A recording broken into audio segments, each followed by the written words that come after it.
தொலைநோக்கு பார்வையில் இப்போ பாண்டிச்சேரியில் ஒரு குறிப்பிட்ட நபர்களே நாராயணசாமி, அன்பழகன், திருப்பி திருப்பி அதே ஆட்களே தான் அதனால ஒன்றும் 50 வருஷம் பாண்டிச்சேரி டெவலப் ஆகலை. இன்னைக்கு நம்ம இளைஞர்கள் கொண்டு ஒரு புதிய சக்தியை உருவாக்கணுன்ற எண்ணத்தில் வந்துடும். அதே மாதிரி எல்லாம் கிட்டத்தட்ட ஆயிரக்கணக்கான இளைஞர்களில் பார்த்தீங்கன்னா 90% இன்னைக்கு தளபதியை ஆதரிக்கக்கூடிய ஒரு மிகப்பெரிய சூழ்நிலை இருக்குது. பாண்டிச்சேரி, புதுச்சேரி ஒரு மிகப்பெரிய மாற்றம் வரணும், ஊழல் இல்லாத இளைஞர்களை கொண்ட ஒரு அரசாங்கம் வரணுன்றதுனால அந்த அடிப்படையில் இன்னைக்கு நம்ம இப்போ இருக்கிற ஆட்சிகளாகட்டும், இப்போ இதுக்கு முன்னாடி நீங்க பயணிக்கும் போது இருந்த ஆட்சிகளாகட்டும், அது ஊழல் கொண்ட ஒரு ஆட்சியாக தான் இருந்துச்சு அப்படின்னு சொல்ல வரீங்களா? ஆமாம், ஆட்கள் மாறினாங்க, கட்சி மாறிச்சு, ஆட்கள் மாறல. இப்போ நீங்கள் தாவேக்காவில் உங்களை இணைச்சிக்கிறதுக்கு காரணம் என்ன சார்? உங்களுடைய கொள்கைகளா, இல்லை இப்போ நீங்கள் சொன்ன மாதிரி எல்லாரும் ஆதரிக்கிறாங்க அதனால அந்த கூட்டத்தை பார்த்து மட்டும் கிடையாது, ஒரு மாற்றம் வரணும்.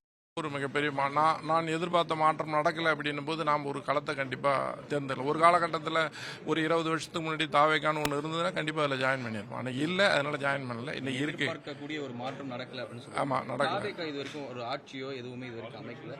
இவர்கள் எந்த அளவுக்கு அந்த மாற்றத்தை ஏற்படுத்துவாங்க நீங்க நம்புறீங்க? ஒரு கட்சி ஆரம்பிக்கிறதுக்கு பல கொள்கை இருக்கும். நிறைய பேர் சம்பாதிக்க தேவை வருவாங்க.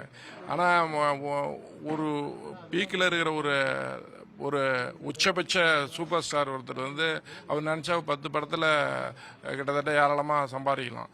ஆனால் மக்களுக்கு நல்லது செய்யணுன்ற எண்ணத்தில் ஒருத்தர் வந்துக்கிறாரு அப்படின்னா அவர் பின்னாடி போகிறதுல தப்பே கிடையாது. நீங்கள் கொள்கைகள் அப்படின்னு சொல்லியிருந்தீங்க. பாஜகவுடைய கொள்கைகளுக்கும் தாவேக்காவுடைய கொள்கைகளுக்கும் நிறைய முரண்பாடுகள் இருக்கு. பாஜகவுடைய ஆதரிக்கிறவங்க கிட்டத்தட்ட தாவேக்காவை எதிர்க்கிறவர்களாக தான் இருப்பாங்க. இப்போ நீங்கள் பாஜகவில் செயல்பட்டு வந்திருந்தீங்க, எந்த அளவுக்கு இந்த கொள்கை மாறுபாடுகள் உங்களுக்கு புரிஞ்சிருக்கு அப்படின்னு சொல்லிட்டு நீங்கள் தாவேக்காவில் வந்திருக்கீங்க? மக்கள் நலன், மாநில வளர்ச்சி, தொலைநோக்கு பார்வை, இதுக்கு முன்னாடி கொள்கையெல்லாம் பின்னாடி ஆகிடும்.